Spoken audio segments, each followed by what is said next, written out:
Super Mario Galaxy.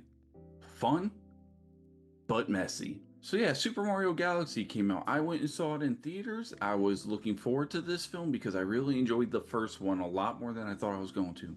So I was looking forward to see where this movie was going to go. Hate to say, it is fun. Kids are going to love it. It is a messy film though. For starters, the actors and actresses you can tell are actually giving some good effort and they do care and have fun in their role, so that was nice to see.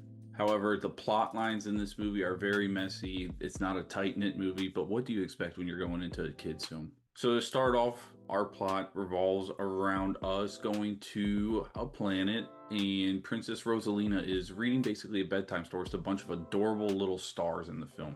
What happens is Bowser Jr. comes and attacks and captures Rosalina, and then we have the rest of our plot.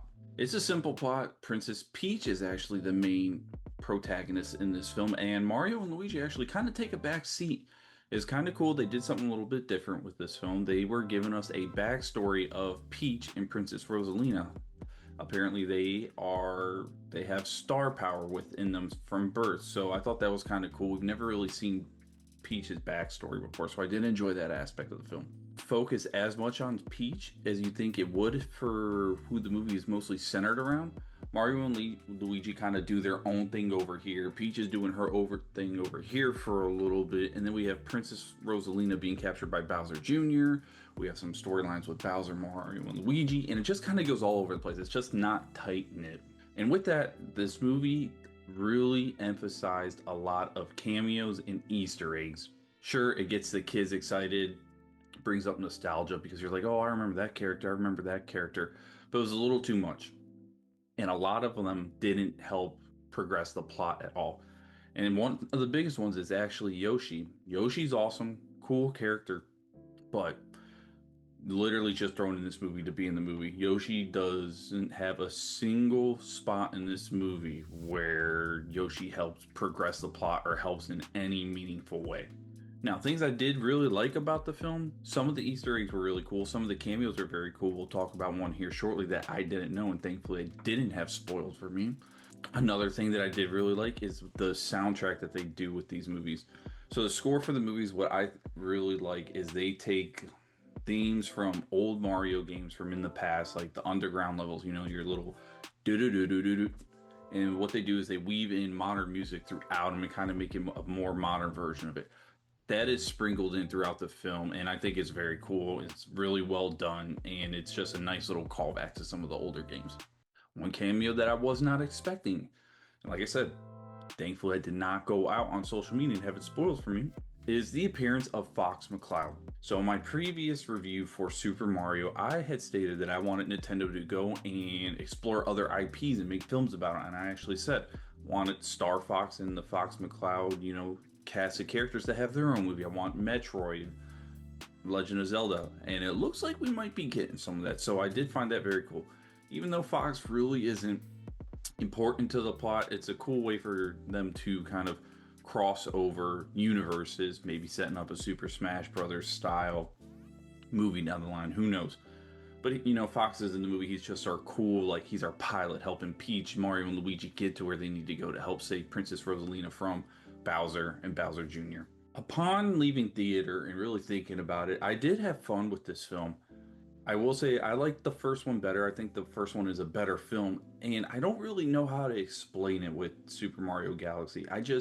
There is something missing from this film that the first one kind of brought, and it just doesn't hit or, you know, feel, I guess, magical in a sense, like how it does for kids, like how the first one did watching it. And I don't know if that's from because I felt like this story just wasn't cohesive. It wasn't as tight knit, which that's partly on me. I shouldn't really expect that coming from a movie that, you know, that's geared for kids and a younger audience, but I was wanting it to just to be a little bit tighter ran.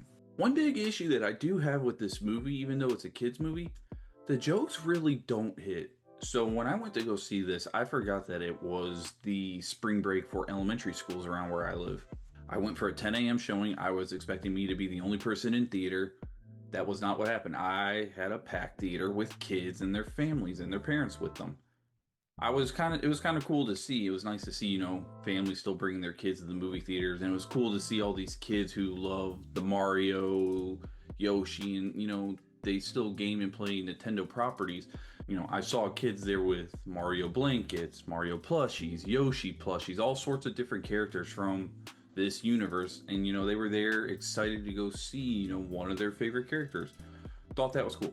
But I noticed throughout the film there was maybe one or two times I actually heard the kids laughing at some of the jokes. I personally really didn't laugh at anything. There was maybe one spot in the movie near the end of the film with Bowser and Bowser Jr. in a prison cell where I laughed at a joke. Other than that, the jokes just weren't that funny. So I found that a little bit odd. So going into my rating of this movie, I am going to say the first one is better.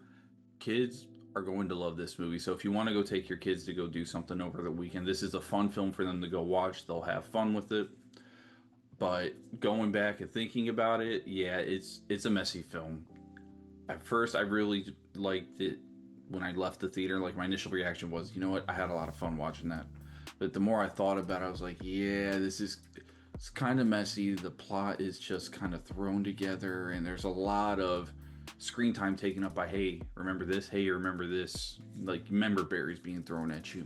So I'm going to go ahead and give Super Mario Galaxy a 6 out of 10. I was going to go a little bit harsher and say a 5.5, but I'll go ahead and give it 6. It's average.